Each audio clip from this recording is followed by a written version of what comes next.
The text came in at 2:17 a.m., glowing like a threat in the dark. "You owe me. Don't make this harder than it has to be." By the time I unlocked my phone, my life had already been emptied. My name is Evelyn Hart, and until that night, I believed betrayal was loud. I thought it came with shouting, slammed doors, and dramatic confrontations. I was wrong. Real betrayal is silent. It happens while you're brushing your teeth, while your daughter is asleep down the hall, while you still think the people you love wouldn't cross certain lines. I stared at my banking app, refreshing it like that might change reality. Balance, $0. Available funds, $0. Pending transfers. 24,700completed. My chest tightened, not with panic at first, but disbelief. That number wasn't just money. That was the settlement. From the delivery truck that ran a red light and shattered my daughter, Lily's spine when she was 6. That was the fund for surgeries, therapy, braces, and the fragile promise that she might one day walk without pain. And it was gone in less time than it takes to microwave leftovers. The transaction details loaded slowly, each second dragging like punishment. Sender E. Hart. Device. Marcus S. iPhone. My younger brother. My hands went cold. Marcus didn't just steal from me. Took from a 12-year-old who still counted steps because walking hurt. He took from a child who asked doctors if pain ever gets tired. I sat on the edge of my bed, phone heavy in my palm, and felt something unfamiliar replace the shock. Not sadness, not even anger, clarity. People always ask how these things happen. How a woman with a graduate degree, a stable job, and a reputation for being sharp could let someone drain her account. They imagine a single dumb decision. The truth is uglier. Financial betrayal is never one big leap. It's 1,000 small steps, disguised as love, obligation, and guilt. Marcus didn't break into my account. I gave him the key years ago, back when everyone said he was holding the family together. And I was the one who left. I was the successful sister, the one who could afford to help. And help became expectation. And expectation became entitlement. That night, as the house sat quiet and Lily slept with her brace propped carefully beside her bed, I understood something terrifyingly simple. Marcus didn't see that money as Lily's future. He saw it as mine, and he believed I owed him for it. I stood up, wiped my face, and opened my laptop, because if my brother thought he'd stolen from the wrong woman, he was about to learn just how right he was. By 2:30 a.m., the house felt different, quieter, sharper, like it was holding its breath with me. I didn't cry. That surprised me. I'd cried in hospital bathrooms, in parking lots, in the shower so Lily wouldn't hear. But this moment didn't invite tears. It invited action. I sat at the kitchen table, laptop open, the glow reflecting off a stack of unpaid medical invoices and Lily's physical therapy schedule taped to the fridge. Marcus had always joked that I was too intense, that my job made me paranoid. He used to laugh when I triple-checked numbers or questioned vague explanations. That intensity was about to become his worst mistake. I work in compliance risk analysis for a multinational insurance firm. It's not glamorous. No one thanks you for preventing fraud that never makes the news. But it trains your brain to see patterns where other people see chaos. I logged into my secure workstation, fingers steady, heart calm in a way that scared me. I wasn't acting like a sister anymore. I was acting like a professional. The first thing I pulled wasn't my bank app. That's what victims do. I went straight to the raw transaction log, timestamps, device fingerprints, IP routing. Marcus hadn't just transferred the money, he'd rushed it. Sloppy speed always leaves tracks. The transfer wasn't routed to his personal account. It bounced through a business entity I didn't recognize. Northline Asset Group LLC. The name was clean. Too clean. I flagged it and cross-referenced it through a commercial risk database my firm uses daily. The result made my stomach drop. Northline Asset Group wasn't an investment company. It was a payment funnel, one of dozens tied to an unregulated sports betting network, operating offshore. flagged multiple times for laundering and wire fraud. My brother hadn't just stolen from me. He'd pushed stolen money straight into a federal gray zone. That single decision changed everything. This was no longer a family issue or a civil dispute. This was a crime with teeth. I leaned back in my chair and laughed once quietly. Marcus always thought he was smarter than systems, smarter than rules. He thought confidence was the same thing as competence. He didn't understand that institutions don't get emotional. They don't argue. They don't forgive. They just close in. I pulled location metadata next. Marcus had texted me earlier that evening, complaining about sitting for hours at the clinic with mom. According to his phone's location, history still synced because I'd put him on my family cloud plan years ago. He'd spent that time parked at a riverfront casino 2 states over. The timestamp on his text matched a cash withdrawal at an on-site ATM. He'd lost his own money first. Mine was the backup plan. That was the moment I stopped wondering if I would act. I was only deciding how precisely. I closed the file, opened a new folder, and named it Documentation. Because no one walks away from an audit like this untouched. I didn't rush. That's the part people never expect. Panic makes noise. Confidence makes fouls. I brewed a cup of coffee. I never drank and let the system load while the house stayed dark and still. Upstairs, Lily shifted in her sleep. The soft mechanical sound of her brace adjusting as she rolled. That sound anchored me. Every click was a reminder of why this wasn't about revenge. It was about recovery and accountability. I started building the timeline the way I'd done a 100 times for corporate investigations. Clean, linear, impossible to argue with. First, access authorization. I pulled the original consent form from my bank's archive 4 years old, signed digitally from a hospital IP address while I was medicated after Lily's second surgery. The permission was limited, view-only access with emergency transfer caps. Those caps had been quietly erased later through two-factor authentication sent to my phone. Requests Marcus had framed as bank glitches I'd approved while half asleep, trusting the brother who told everyone he was sacrificing his life to. Care for our mother, trust, documented, exploited, time-stamped. Next came intent. This is where most family thieves get sloppy. They steal first and justify later.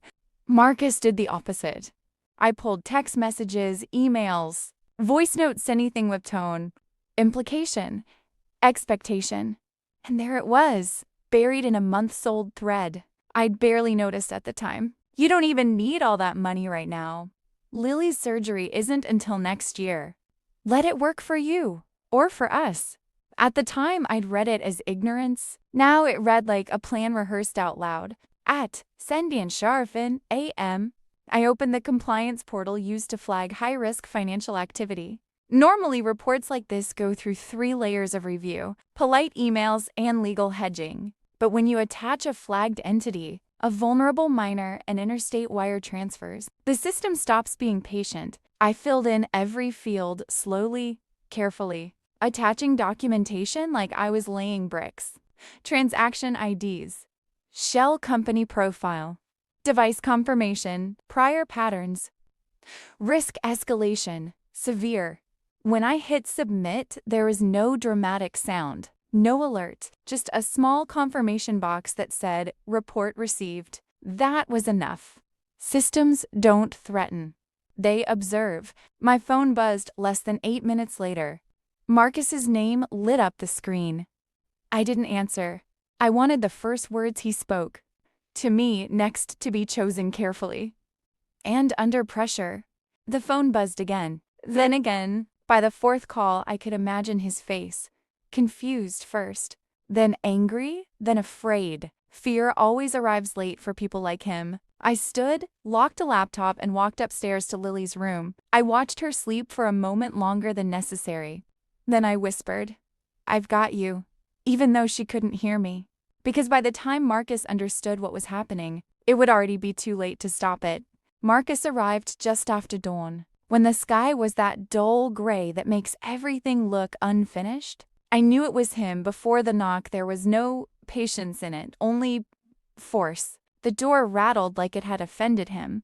Through the frosted glass, I could see his silhouette pacing, phone pressed hard to his ear, voice sharp and panicked as he argued with someone who wasn't listening. I didn't open the door right away. Control, I'd learned, often comes from silence. When I finally turned the lock, Marcus stormed inside like he owned the place. His eyes were bloodshot, his jaw tight, his jacket still smelling faintly of stale smoke and cheap cologne. He didn't ask how Lily was. He didn't ask how I was. He pointed at me like a prosecutor. "What did you do?" he demanded. "My accounts are frozen. Every one of them. The bank says it's federal." I tilted my head, softening my voice the way I used to when he was in one of his moods. "Federal?" I asked. "That sounds serious." His face twitched. He hated when I pretended not to understand. "Don't play dumb, Eve," he snapped. "You authorized the transfer. You need to undo it now." I walked to the kitchen counter and slid a manila folder toward him. He didn't open it at first. He stared at it like it might explode. When he finally flipped it open, the color drained from his face. Treasury insignia. Compliance reference numbers. A clean, unemotional summary of what he'd done, stripped of excuses. "You reported me?" he whispered, the anger cracking into something smaller. "I reported the transaction," I corrected. "The system handled the rest." He laughed once, sharp and hollow. "You chose money over family," he said, like it was an accusation that still worked. I stepped closer. "You chose money over a child who can't walk without screaming," I replied. That shut him up. Behind us, I felt rather than heard Lily's presence. She stood at the end of the hallway, her brace visible beneath her pajama pants, one hand gripping the wall for balance. Marcus turned and froze. For a moment, he looked ashamed. Then the moment passed. It always did. Red and blue lights reflected across the windows before the knock came calm. Official. Inevitable. Marcus backed away, shaking his head. "Evelyn, please," he said quietly. "Fix this." I shook my head. "I can't," I said. "I don't have the authority anymore." When the agents stepped inside, Marcus didn't resist. He just looked at me like he'd finally realized who I was and who I'd stopped being. The house felt hollow after they took him. Not quiet hollow, like sound itself didn't want to linger. The agents were professional, almost gentle. The way people are when they know a scene is already heavy enough. One of them gave Lily a small nod, like she mattered in a way Marcus never understood. Then the door closed. Engines faded. And the street returned to normal. As if a life hadn't just cracked open. Inside my living room, Lily sat at the kitchen table while I made her oatmeal. Neither of us speaking at first. Finally, she asked the question I'd been bracing for. "Is Uncle Marcus going to jail?" Kids don't ask with drama. They ask with precision. "Yes," I said. "For a while," she nodded, stirring slowly. Go. That was it. No tears, no confusion. Just acceptance. Trauma ages children in ways no calendar ever could. The calls started before noon. My mother first, voice trembling with outrage and disbelief. Then cousins. Then an aunt who hadn't spoken to me in years, but somehow felt qualified to judge. The story traveled fast, as it always does in families like mine distorted. Softened where it needed to be. Sharpened where it hurt the most. I let it ring. Every call unanswered was a boundary forming where there hadn't been one before. By evening, my bank confirmed what I already knew. The funds were recoverable, flagged, frozen, reversible. Under federal seizure statutes, it would take time, weeks, maybe months, but the money wasn't gone. Lily's surgery wasn't lost. The relief hit me late and quietly, like exhaustion after adrenaline.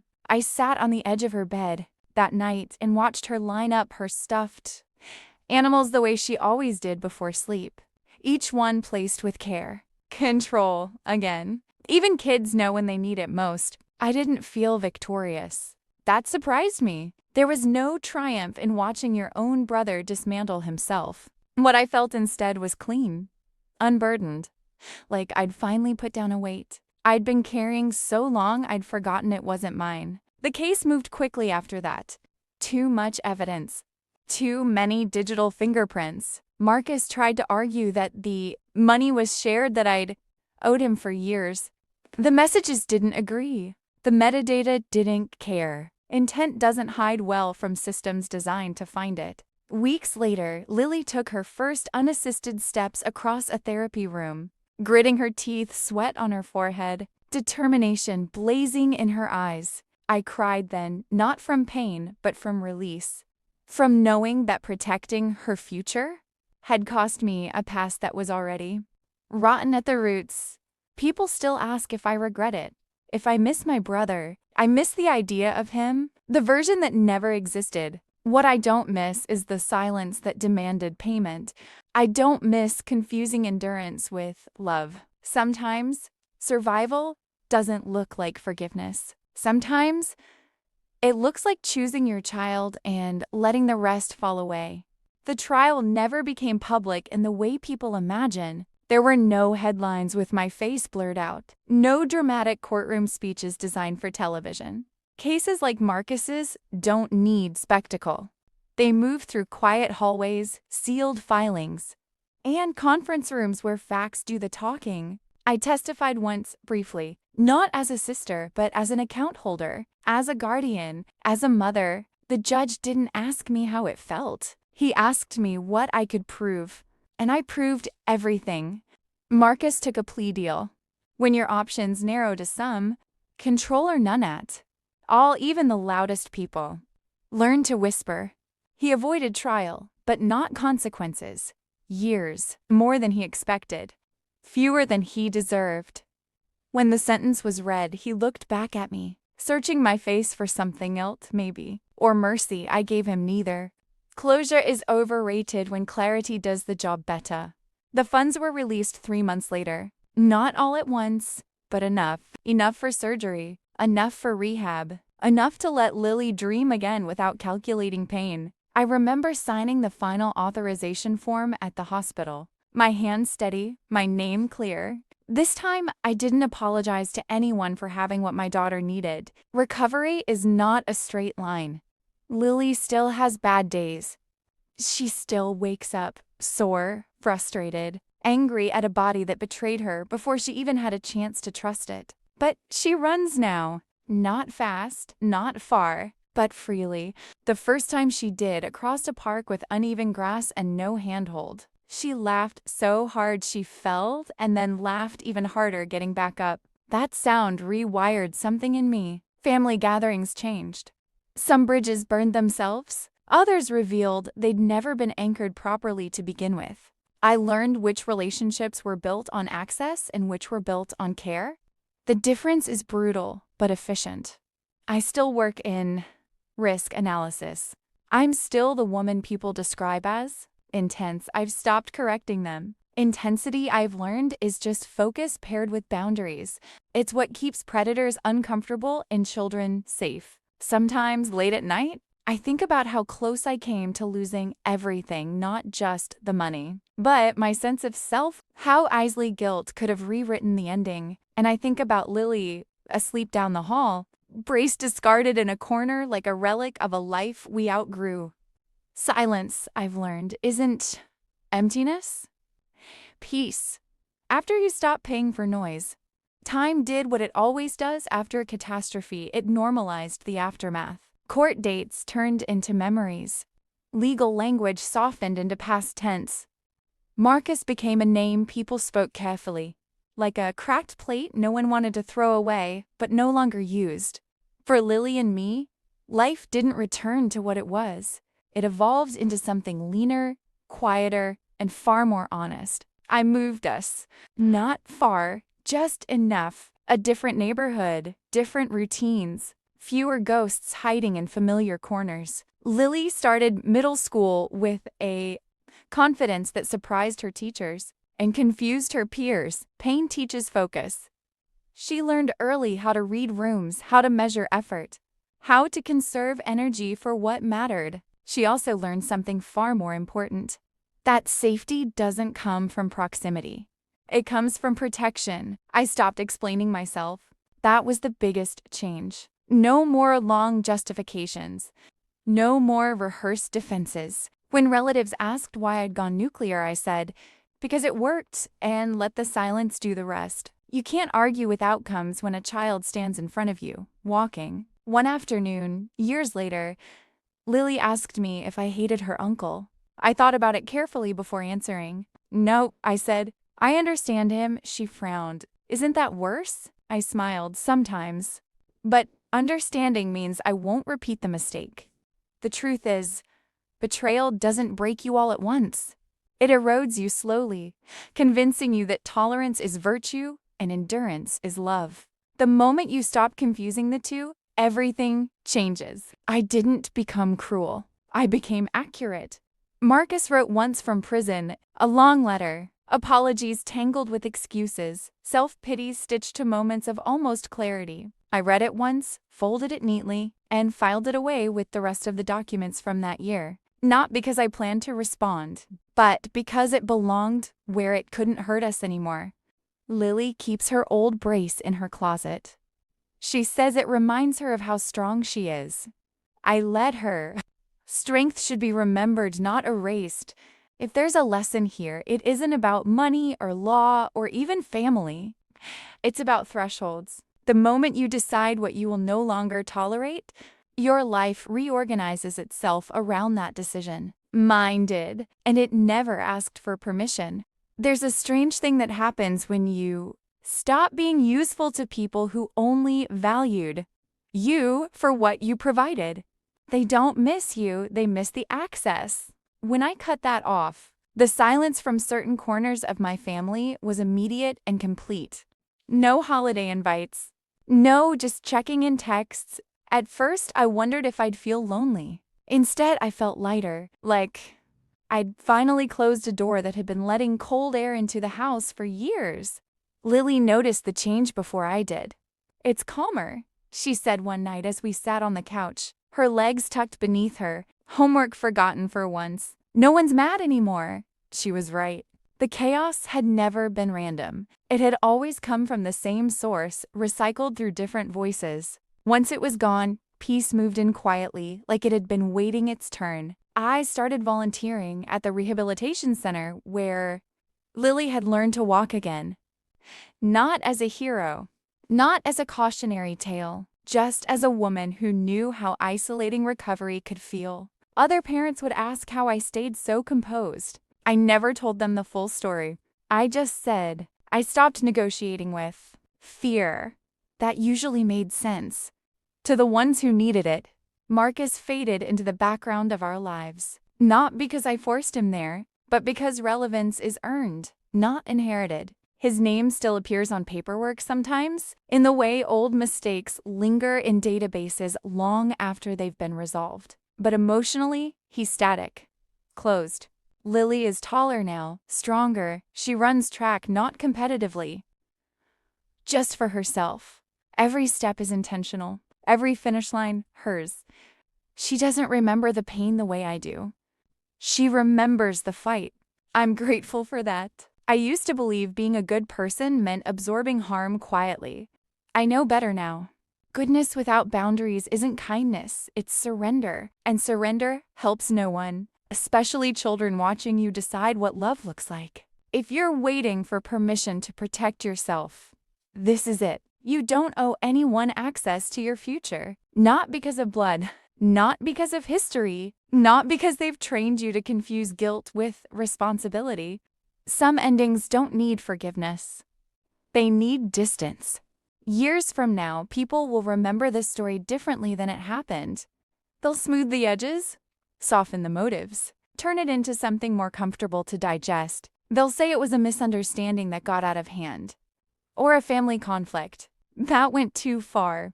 That's how people survive other people's courage, by rewriting it into something smaller. I don't correct them. I've learned that truth doesn't require consensus to remain true. Lily is 16 now. She drives herself to school. Music too loud, windows down, legs strong enough to press the pedals without thought. Sometimes I watch her from the porch and think about the version of our lives that almost happened, the one where I stayed quiet, paid the price, and taught her that love means enduring harm. That future didn't disappear on its own. It was dismantled piece by piece by a choice that scared me more than any court date ever could. I still keep records. Old habits don't die, they evolve. But these days, the folders are full of normal things: college savings statements, medical checkups marked routine, race schedules pinned to the fridge. Stability leaves a paper trail too. It's just quieter. Occasionally, someone asks if I'd do it again, if I'd report my own brother knowing exactly how it would end. I don't hesitate. Yes, I say. Not because it was easy, not because it felt good, but because it worked and because my child walks through the world unafraid. Marcus will be released someday. That's how time works. When that happens, I hope he chooses a different life. But hope is no longer my strategy. Distance is. Boundaries are. The understanding that love without accountability is just another form of neglect. The story isn't about revenge. It never was. It's about reclamation of safety, of agency, of a future that almost slipped through our fingers. Because I was taught to be polite instead of precise. If you're listening to this and recognizing pieces of your own life in it, remember this: you are not cruel for refusing to be consumed. You are not disloyal for protecting what matters. And you are not wrong for choosing peace over performance. Some families teach you who to become. Others teach you who you must stop being. And sometimes, the bravest thing a woman can do, as the story they expected her to keep telling,